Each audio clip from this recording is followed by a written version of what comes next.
अधिकारियों को मैंने पहले भी सचेत किया था और इस बात को वो लाइट न लें।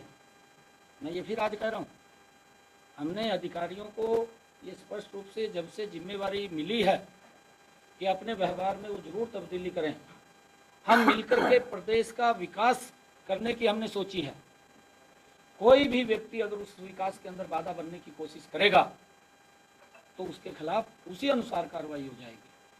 देखिए, ये जानकारी हम सभी से एकत्र कर रहे हैं। मैंने कहा है कि कल हमने माननीय जिलाध्यक्षों को भी बुलाया था, प्रदेश के पदाधिकारी और मोर्चों के माननीय अध्यक्षों को भी हमने बुलाया था, आज विस्तारकों को भी बुलाया है। देखिए, हम जानकारी इकट्ठी कर रहे हैं और जानकारी हमारे पास जहाँ जहाँ से भी आएगी और जैसा भी जिसने जो कार्य किया है वो केंद्रीय नेतृत्व के सामने सारी की सारी रिपोर्ट बना करके वो रख दी जाएगी। केंद्रीय नेतृत्व जैसा भी निर्णय उसके ऊपर लेगा वो निर्णय सर्वमान्य होगा। जो अधिकारियों ने जहाँ कहीं गड़बड़े की हैं और जो रिपोर्ट आई है हमारे पास कई स्थानों के ऊपर जिस प्रकार से वहाँ वातावरण खराब करने की बूथों के ऊपर काम किया गया और कई स्थानों के ऊपर ये भी कार्यकर्ताओं ने हमें बताया कि यहाँ पर बोगस वोट डालने की कोशिश की गई, कोशिश कई जगह डली भी है, उनकी भी हम जानकारियाँ ले रहे हैं। जिस भी बूथ के ऊपर इस प्रकार की घटना हुई है वहाँ पर जो भी चुनाव अधिकारी होगा या जो वहाँ पर उस चुनाव को मैनेज करने वाला व्यक्ति है, चाहे वो पुलिस प्रशासन का अधिकारी है, कोई भी व्यक्ति है, जैसे भी रिपोर्ट आएगी उसी प्रकार से भूपेंद्र सिंह हुड्डा ने कहा सरकार आपकी, अधिकारी आपकी बोगस पोलिंग का क्यों ठीकरा फोड़ रहे हैं, सब कुछ आपके हाथ में था, फिर भी कैसे होगा? ये भूपेंद्र सिंह हुड्डा को मालूम है। जिस प्रकार से वो बौखला करके भूपेंद्र सिंह हुड्डा ने इस प्रकार का कदम उठाया, उसको मालूम था कि बेटे को किस तरीके से जिताया जाए, पर बेटा जीत नहीं रहा। ये मैं आज कह रहा हूँ, उसने खूब प्रयास किया।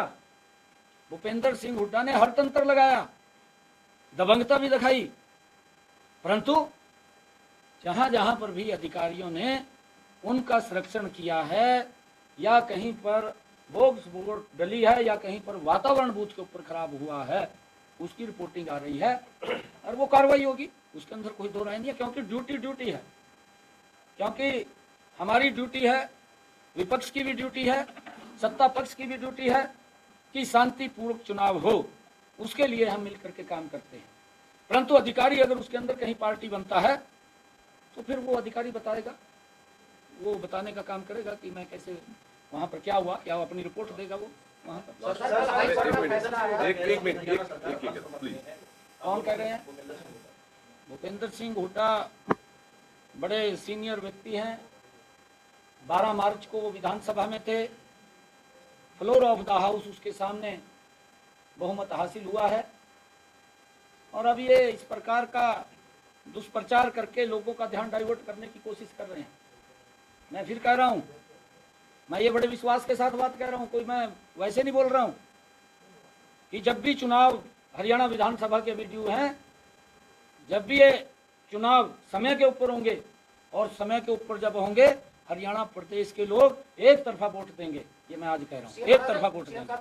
विधायक गए, क्या सरकार को इस बारे में जानकारी नहीं थी? 3 निर्दलीय विधायक कांग्रेस के पारे में गए, तो क्या सरकार के पास जानकारी नहीं? देखिए, जानकारियां ऐसा नहीं है, जानकारियां सभी रहती हैं। हमने कहा था पीछे कि कांग्रेस है चुनाव के समय में कुछ लोगों की इच्छा पूरी करती है और जब इच्छाएं पूरी करती है तो ये कांग्रेस में ही होता है, ये कुछ लोगों की इच्छाएं पूरी करती है, आम जनता का तो शोषण करते हैं, कुछ लोगों की इच्छाएं पूरी करने में लगते हैं। परंतु हमारे मित्र हैं रणधीर गोलन जी और धर्मपाल गोंदर जी भी और सांगवान साग भी हमारे मित्र हैं, मिले थे और मैं मिलूंगा भी दोबारा फिर उनको। और ठीक है, कोई ऐसी बात नहीं, 4 महीने का समय। देखिए, कल हमारे भारतीय जनता पार्टी के सभी माननीय जिलाध्यक्षों के साथ बैठना हुआ, फिर उसके बाद प्रदेश के हमारे पदाधिकारी और प्रदेश मोर्चों के माननीय अध्यक्षों से चर्चा की गई और आज सभी हमारे लोकसभा और विधानसभाओं के विस्तारक, उनसे चर्चा हुई है कि पिछला लगभग जब से इलेक्शन शुरू हुआ है तब से लेकर के, क्योंकि सभी कार्यकर्ता मजबूती से नीचे बूथ स्तर को लोगों के साथ जुड़ते हुए और डबल इंजन सरकार की नीतियों को लोगों तक उनकी चर्चा करते हुए लगभग 2 महीने के करीब हमारे सभी कार्यकर्ता इस भयानक गर्मी के अंदर भी मजबूती से वो लगे रहे हैं। सारा एनालिसिस हुआ है। 11 कमल के फूल हरियाणा के अंदर खिल रहे हैं, बड़े मार्जिन के साथ खिल रहे हैं।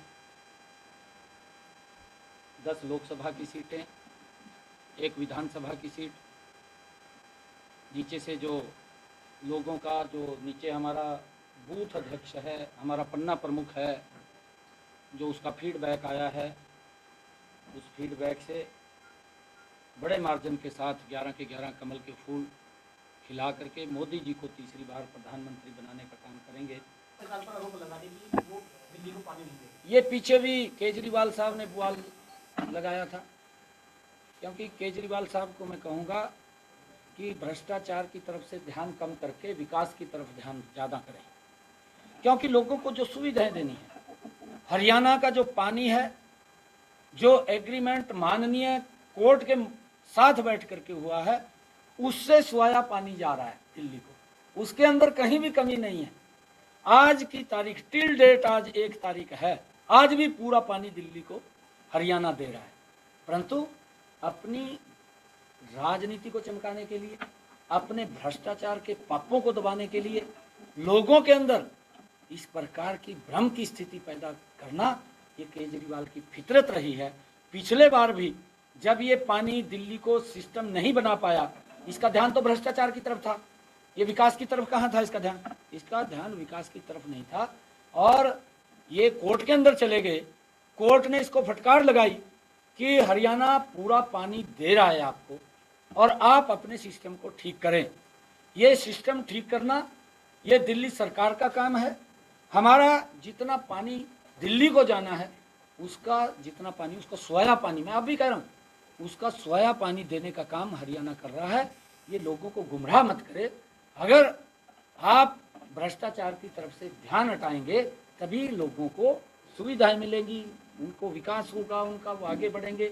जो आपने वायदे किए थे दिल्ली की जनता के साथ कि हम फ्री पानी देंगे, अरे फ्री पानी तो देंगे, आपने बोल तो दिया, परंतु उस सिस्टम को तो ठीक कर दे, उन तक पानी तो पहुंच जाए।